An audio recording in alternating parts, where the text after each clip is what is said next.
Hey guys, Mike with Getting Greasy Garage, and so right here in front of you, it's just a dirt driveway under a shade tree. So for years, this was always where I worked on anything, my stuff, customer stuff, whatever. You don't have a shop, you make do with what you got, and so that was always been my spot. Um, you know, Lots of issues with laying in the dirt, but I had a customer brought me some pieces of scrap plywood just to lay on, to put tools on, roll stuff on, the jack, what have you. This is I don't know, is that 2 foot by 4 foot section? It's 3/4 inch. It's just scrap plywood, and I took and painted it. Of course, you can see the gray.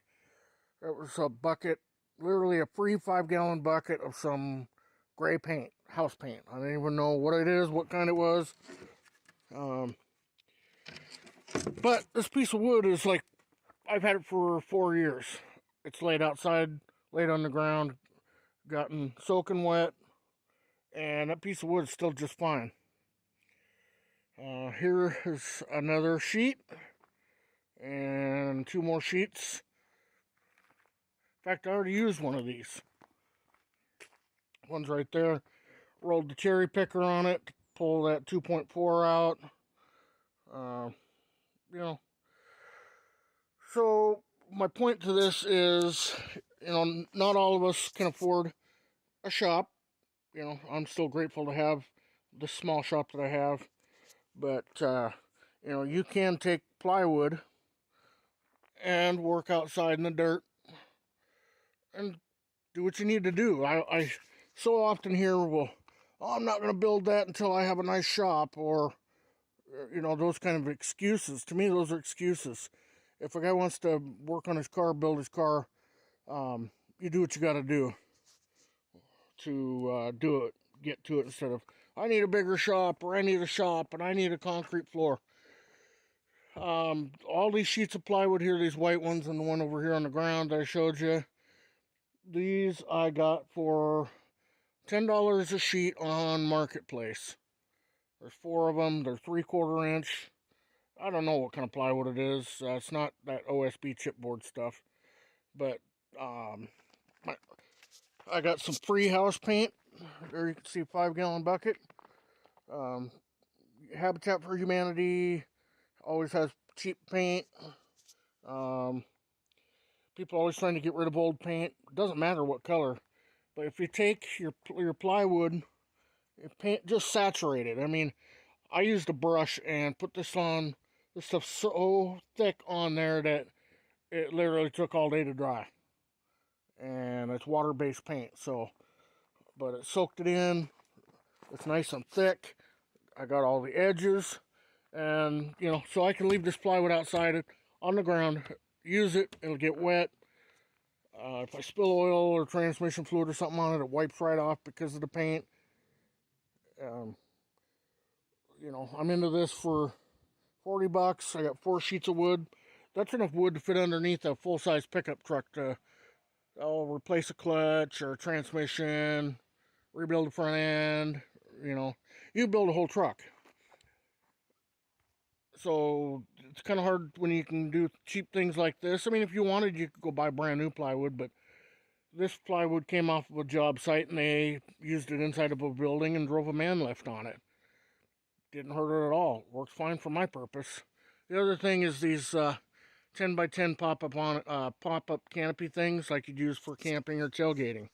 This one just happens to be the Harbor Freight one. It's like $54. Then you pay $2 or $3 extra for the 2-year warranty. So if it rips or breaks or something, they give you a new one. A couple of these, 4 sheets of painted plywood. Guy got a shop. You could wrap this thing in plastic all the way around and put a heater in there and stay comfortable. So it's comfortable and dry. You got a hard floor to roll a jack around on.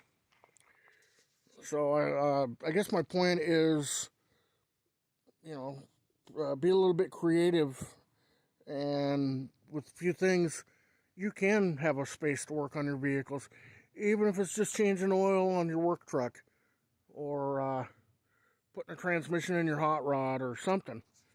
You know, it's easy enough to do. Concrete's nice, a building's nice, but I worked outside for years on this kind of stuff. And, with a little bit of refinement, the plywood's fine, but painting it works so much better. The wood lasts, it doesn't separate, doesn't absorb oil. So, yeah, no more excuses, guys.